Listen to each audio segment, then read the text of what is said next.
Welcome back to A Corporate Time with Tom and Dan. I'm Dan. I'm Tom. Samantha, our producer's here. Butler came in for this one because I know he's a massive fan of our next guest. Yep, another episode of Quarantine Cribs from our friend. I think I can say that now. I don't know. Well, he's on the line. I mean, he can correct you. I can say it. I don't know if you can say it. Mike Aiello is with us on Skype to give us a tour of his home office. Now, I call Mike Mr. Universal. Yeah. But his real title, and it's changed since we've had him on last, is... Yeah. What is it now? I'm a senior director of live entertainment for Universal Creative now. Yeah. That's way good. And I'm still a podcaster. That means I have no job. A true testament of working your way up from the bottom, literally.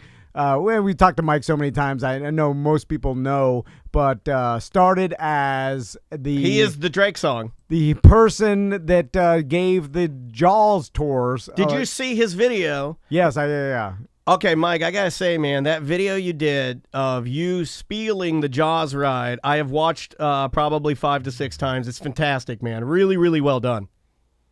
Thanks. No, it was fun. It was a little trip down memory lane. And I remembered about 98% of it, which I was really impressed with. But that is crazy that something like that sticks in your memory just from repetition so much that, I mean, how many years ago was that? That was, I was 17 years old. That was 1996. Wow. Yeah. Crazy. It's crazy. All right, so let's get to it. Yeah, we got limited time, and I want to make sure we can get to all this cool stuff because Mike is he's a movie man, he's a sci-fi man, he's a horror man, he's a action figure man, comic man.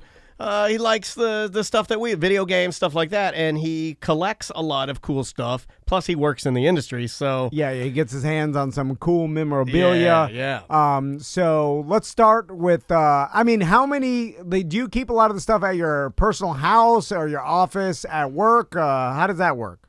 Well, most of it's at my house now. A lot of it's in my garage. But I'm slowly moving things from the garage into the office here in my house. But I've downsized my office at work where I am now on this new project. So I didn't have nearly as much space to put things up. So a lot of it is now here kind of around me. But all kinds of stuff. I just recently I've gotten really into collecting vintage movie novelizations from the 1980s.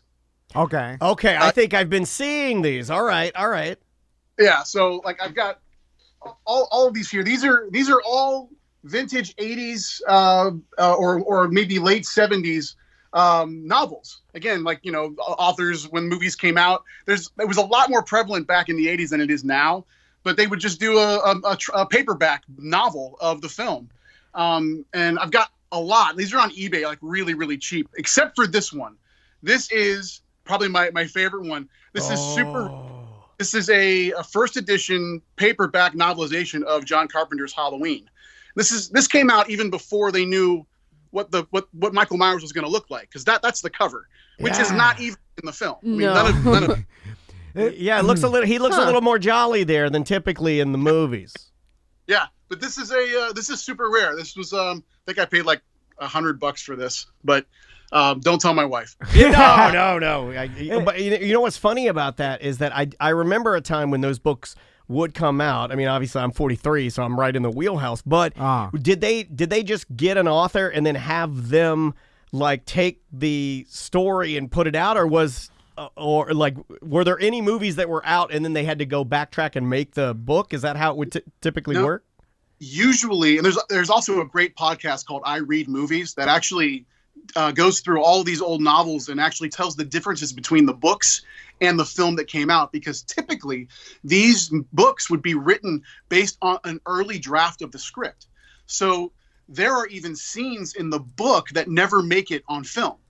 Right. Okay. Now, Mike, that's about reading them is that you'll discover these new nuances that, again, an author who got an early draft of the script would expand on, irregardless if it was actually in the film or not. Right. And I mean, it's for you also as a collector and also working in the industry, it's probably extremely valuable to have one of your loves or your passions be what you're doing, because that's just research, right? I mean, you can read these things and maybe get a little couple of nuggets of things that could actually benefit you when you're designing something, right? Sure, absolutely. And well, and my time with Horror Nights is done. Yeah. The new project I'm on, but yeah, I mean, for many years I was blessed with having a job that also fueled a hobby. But so yeah, and again, and you guys know, any creative person, and everybody's creative. I don't care what you do. If you can create a budget effectively, that's very creative. But we all want to kind of radar ourselves around the things that we love, and hopefully it influences the things that we do. Mm-hmm. Yeah. So, Mike, do you have a novel or any memorabilia from my all-time favorite 80s horror movie, Monster Squad? Oh, I don't have memorabilia from it, but I do have. I love that movie. I am so happy you said that. You just earned a lot of points. I mean, Wolfman has no nards. I mean, it just goes on. I thought and it was on. Wolfman has nards. I think he no, he doesn't have nards, right? What, did I screw it up? Wolfman's got nards. Oh, God! You blew it. Hold on. What did I just say? Not creative. Not your favorite. I'm mixing. Is the Asian from Indiana Jones the Asian kid in there? Because now it's all he doesn't. The Asian kid. Okay, so now you're gonna. The Asian kid from Indiana Jones grabs his nards and says, "Wolfman has no nards." Oh, it's all now mixing up. And I'm so sorry, Mike. Now is that the same kid from Goonies? I can't tell them apart. Jesus. No, Monster Squad's great. I do have. It's not in the office because I've got all my vinyl in the living room. But there's an amazing. Mondo put out an amazing vinyl edition of the soundtrack and has such cool art on the inside. But I don't have Monster Squad. I do have. Let's see. Does Skype allow you to like switch the camera around? Yeah. You should be able to. You should be able to tap it and it'll swivel around somewhere on there. I hope. Let's see. I don't know. I don't see it. Oh, there we go. Oh, yeah. All right. Now we're moving. Here's a. This is from American Werewolf in London. Yeah, that's awesome. Yeah, these were the dream sequence monsters that were in that film. Dan, I know you're a fan. There's some Tatiki. Oh man, he does such great work. Yeah, he's amazing. I have that same. Well, he's different because every single thing he does is completely unique. But I have Elvis Frankenstein hanging it over my tub in my bathroom. Oh, that's awesome. Is that a hoverboard? What is that? Oh, that is a hoverboard. Yeah. From Back to the Future. This is actually from the ride attraction. Whoa. This was one of the props that was in the case when you waited in the pre-show room before you boarded the DeLorean. This was in the case. When that attraction was going away. A couple friends of mine, we all kind of dumpster dove and found some stuff. Yeah, that is awesome. Well, you got to find, man. That's dope. By the way, in the future, they designed the hoverboard with way too big of a handles there. You don't need that. You don't need that. It's a waste of space. You don't know anything about hoverboard. I'm just saying. You think if you had the technology to design a board that could hover, you would figure out that you don't need giant handles. Come on. Well, there is a guy that actually invented one that just uses magnets. You can buy it for your living room. It was stupid. You can't ride it. Yeah, I've seen those before. So what else we got?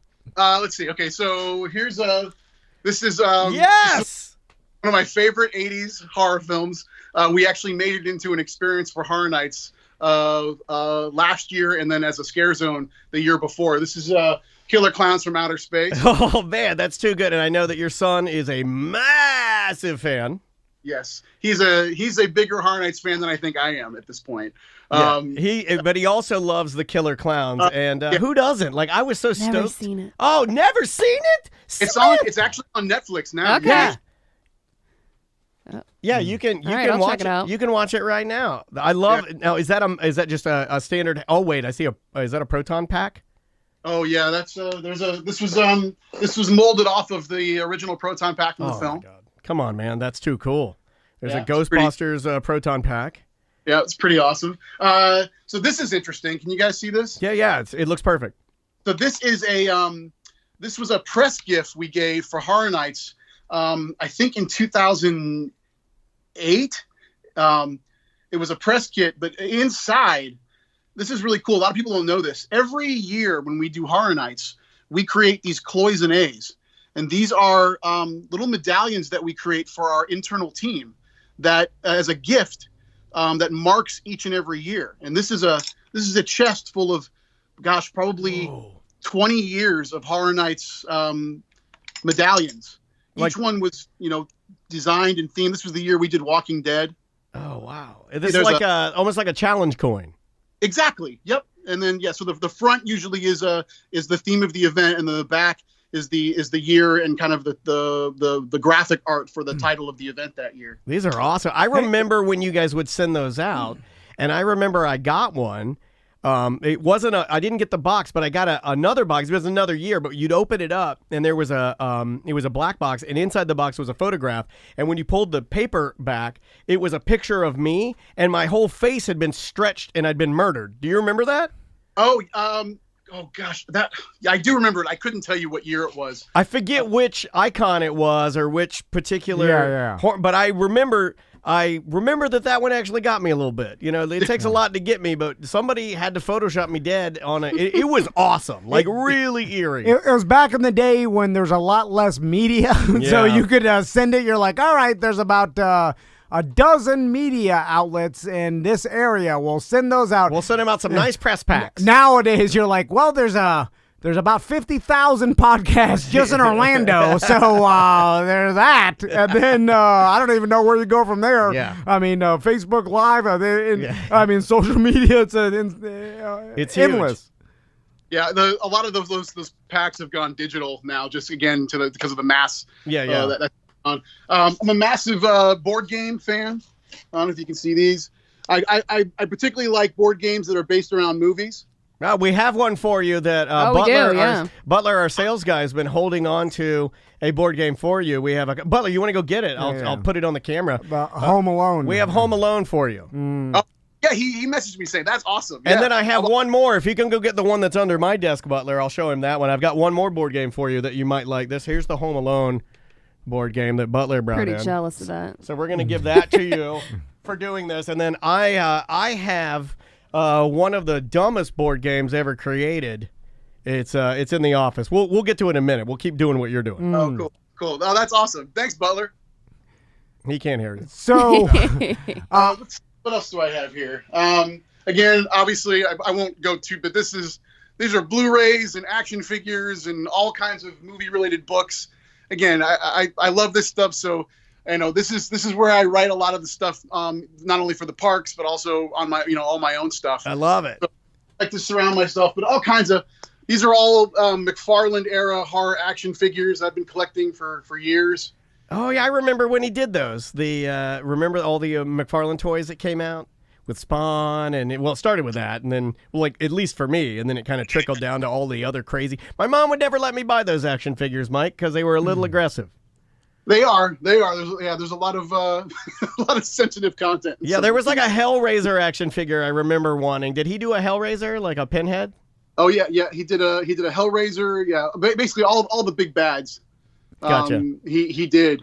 But they stopped making these in this format. There's new companies now that have a lot of cool action figures. But I've always really loved the detail on these. They're just really well sculpted, and they're just really well done. Yeah, the Psycho one is particularly eerie to me. It just like the look on the face is just like, come on, man, that's weird.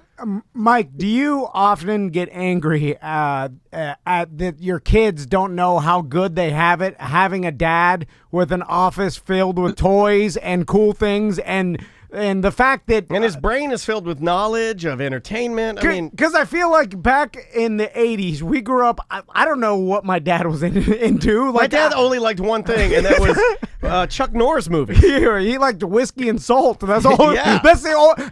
I know Daniel for 20 years. That's the only thing I know about whiskey, salt, Chuck Norris. Okay, it was whiskey, salt, Delta Force movies in that order. Yeah. Like I feel like we all grew up. We didn't know what our dad was into. He liked to to smoke and watch westerns in the living room, like every once in a while, where you'd hide underneath the table because he had one too many after work at a happy hour at the ale house.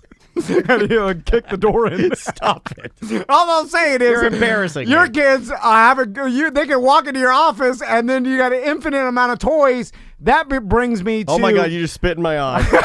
Oh God! I've got it now, Mike. Mike, we got to shut it down. So, how do you keep your kids from playing? Do they know that Daddy's toys are off limit? Okay. They respect. Yeah. Oh yeah. Well, my son is a carbon copy of me. Yeah. He's totally into the collecting and also they're not allowed in this room, so that makes sense. Okay. Yeah, he does a thing that you don't do, which is a boundary. Yeah. Every day I'd get home, they'd be in my office, they'd be trashing my Wolfman. Yeah. One of them's running around with a pinhead in his butt. I'm like, no! I couldn't do it. You're a bad parent. They can come in here. My son is a better piano player than I am, so he'll practice in here while I'm in the lazy boy, reading or writing. So hey, tell Caden to do some more concerts too. He did when this whole thing popped off, he was doing like a quarantine concert, and it was really good. He started doing the Office theme, but he made it really sad. Yeah, it was awesome. That's kind of his jam. He likes to take movie themes and play them as if they are very sad. Yeah, I think it's so creative, man. I love it. Mike, I want to talk to you about, because you've done a lot of studying into this from your job and your career, but I'm interested in your take on this because I've often thought that people are psychologically afraid of what they were afraid of as a kid, and you can kind of bring that back if you show them similar scenes to spark this weird fear nostalgia from stuff back in the day. And I'll explain. For instance, we grew up on, our age, grew up on movies that didn't have very good special effects. So a lot of stop motion was used, a lot of claymation was used, and things like that. And specifically that stop motion style of monsters and that we've seen in the 80s and early 90s horror movies. And so, and even those dumb Tool videos. So then when I see that now, I find it more quote unquote scary than a fluid CGI that looks too real.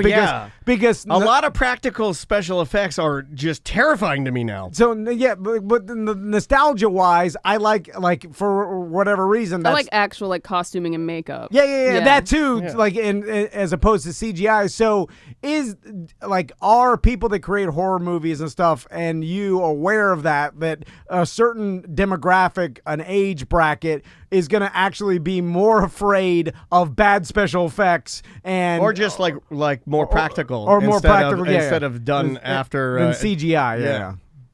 Yeah, I'm definitely on the bandwagon that if it can be done in camera, it's going to be much more effective in a horror film. Now, that's not to say that CG it shouldn't work or shouldn't be allowed in horror movies. I just think it needs to be used effectively. For me, and again, I'm kind of bringing my son up on this too. He's 14 now, so he's, my parents didn't care what I watched when I was a kid, and I've been a little more strict with him. But as he's gotten older, I've been introducing certain things. But I am definitely in a camp where I like the practical effects. I like there's a visceral quality to it that is just more effective. To use a new example, I apologize for cutting you off, but I don't know. I'd like to get your take on this. I've been texting you and your wife about how much I love Mandalorian, and I'm not a Star Wars guy, but I don't know if I would have fallen in love with Baby Yoda had he been a fake Baby Yoda. He was a real Baby Yoda, right?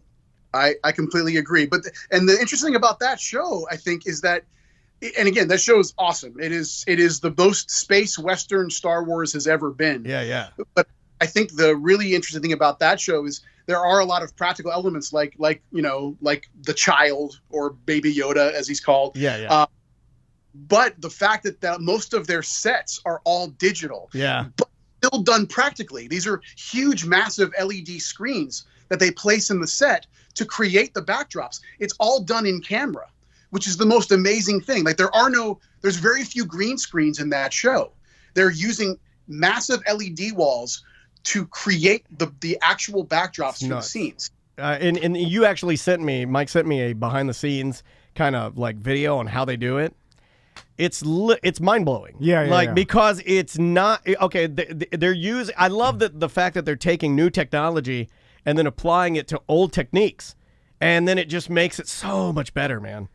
Mike, because you're a connoisseur of 80s horror, was there like the culture back then when making horror movies seemed to be that they had to have an element of campiness to them? Like for instance, the example I'm thinking of, like the Freddy Krueger movies. Yeah. He's a king of the one-liners, right? There was an element of. It was like Jackie the Joke Man with a razor glove, you know. It was. If you watch them back now, you're like, oh, this is kind of silly and stupid and stuff. But as a kid, when we were, 10 years old or younger watching this, it was scary as hell. But you think that horror movies at all bring that into account, or you think they got rid of that campiness? You think what's your opinion on that? Well, if you're talking about the Elm Street franchise, I think, again, because the first movie, he was a very terrifying character, and his personality was more subdued because that was just scarier. The more about the unknown about his character was actually very intriguing. Dream Warriors, which is the third film, is actually one of my favorites because it of the, I don't know, 6, if you don't count Freddy versus Jason, I think the 6 Elm Street films, Dream Warriors, I think, captured the best of both worlds, where he still was scary, but they ventured into that arena where the bad guy was the guy you were actually rooting for. Yeah. His personality was a little more in that mode. And then part 4, 5, and 6 ran with the ball a little bit too far. That was more of the MTV generation where Freddie was hosting, shows on MTV, and he was right. doing all of these things that were very separate from the original film portrayal of Freddie. So they kind of went too far, and you saw the films kind of downgrade as they went along. But the first film and Dream Warriors are really the best blend and balance of not only a scary character, but also someone that you want to have a little bit of fun with as he torments young teenagers. Yeah. Mm-hmm. Plus you had Dokken on the soundtrack, I believe, for that one, right? Warriors. Yeah, it's just so good. I mean, that is probably my favorite too, is 3. Because it's just it's such a good mix.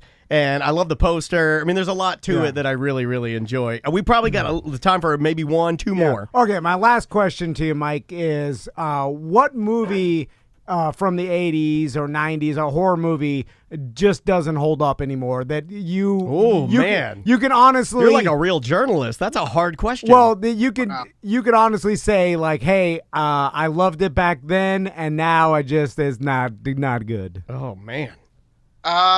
Wow, that's a tough one. I have a very hard time turning off my nostalgia switch. I really do. Yeah. And like for movies like Caddyshack, I know you hate it, Tom, but every time I watch it, I laugh, and I don't think I'm ever gonna not laugh at it. I don't think I can turn it off. Yeah. And I don't know if there's one that just doesn't work, because I have a hard time, because I every time I watch an 80s film, whether it's horror or anything else, it just brings me back to a memory of why I loved it the first time and why I love it now. I say there's a lot of 80s comedies that could never be shown today or never be remade the same way. Oh, yeah. That they were back then. I mean, there's a scene in Police Academy where one of the actual recruits drops the N-bomb, and then Bubba Smith flips the car over. Yeah. And that was completely acceptable. Yeah. It's bad. Yes. They're so it's not really about, I don't think it's the film that doesn't work anymore. I think it's the audience's evolution. Yeah. Culturally, we just moved on. Yeah, I really believe that. But as far as 80s horror, I mean, there's awesome streaming horror services now, like Shudder and Arrow Video, and they've got awesome catalogs of all kinds of really deep cuts as far as horror films are concerned, and I love them all. I mean, I can really appreciate aspects of almost any horror film I watch. Yeah, that's awesome. It's what a great hobby. Yeah, way better than Cantaloupe, way better than Animal Crossing. Although your son's Animal Crossing Island is legit, and please thank him for the gift of the vaulting pole and the pears. Oh God, I will. He got me obsessed on it, but I play that game and just go, Dude, Tom Nook is a mobster. Yeah, Yes! he's a terrible, I terrible hate raccoon. Tom Nook. Tom Nook is a terrible raccoon. What is that? Don't trust any Toms, is what my dad said. You guys are dealing with virtual raccoons. I got real life raccoons climbing on my goddamn roof. He really does. Not as bad as Tom Nook. Mike, he's got an army of raccoons that now dance and they do Zumba and Taibo on his roof. And they spread my embarrassing trash all over the neighborhood and tell my neighbors how bad I eat. They've been dragging out his McDouble wrappers. I'm like, goddamn raccoons. Hey man, thank you so much for the time and for doing this. It's so fun, and I know we wouldn't. I don't even think we'd have time to hit everything because you have so much stuff in there. But let's do it again soon, and wash your hands and stay inside and all that. And we love you, and thanks for the time, man. Thanks, Mike. I love you all. Thank you guys so much. This was fun, and again, an awesome break in all this kind of Groundhog Day monotony. Yeah, man. Yeah, we'll give the family some love from us, man, and we'll talk to you soon. I will. All right, man. Take care. See you, Mike. That is our good friend Mike Aiello from, he's the super duper mega creative everything of Universal Studios. I always get his title wrong, and that's what I do because I'm a bad friend. You know, that's funny that he said Groundhog Day because my mom literally just texted me this morning. This seems like Groundhog Day. Well, it all starts to run together. It all starts to run together, and then we're very, very lucky. We are very, very lucky. In the we fact have some sense of normalcy. that we do. We are very, very lucky. We really are. We're still working on. And don't think that I take that for granted either, man. Like right. that's a big deal. Yeah. Because I think it keeps us a little more sane, and that's why we're trying to spread that out and pass it on to you guys. It's all we can do. But yeah, those are fun, man. Samantha, Tom, best bit I think you guys have ever come up with. That's great, and it does add to the normal to get to see what people are doing. Yep. And I don't have. Instead of a pizza party for this, can I just get a vaulting pole for my Animal Crossing? We'll give you an Animal Crossing vaulting pole. You know what? I'll do you one better. You got a slingshot? I do have a slingshot. Okay. No, I don't. I'll give you a slingshot. I'll give you a vaulting pole. Nah, stupid. Okay. I'll give you. What kind of shovel you rocking? You rocking a I don't flimsy? even have You're a rocking. shovel. I'll give you a shovel. I'll give you a. You don't need to have a flimsy shovel. You want to have a trusty shovel. I'll give you a trusty. Mm-hmm. Do you have oranges? What's your native fruit on Look, your man, island? I've only played like 2 hours of it, so I don't have hardly anything. Yeah, but you should know your native fruit. I have peaches. Oh, you're great. I have oranges. If I sell your peaches on my island, you sell my oranges on your island, you'll be rich and I'll be rich. You're not allowed on the island. What's the name of your island? I don't want to go. Sommelier Island. Sommelier Island. I like that. Mine's La Paz. It's Spanish for peace. That's nonsense. We got to take a break, don't we? We'll take a break and we'll come back with more A Corporate Time with Tom and Dan right after this.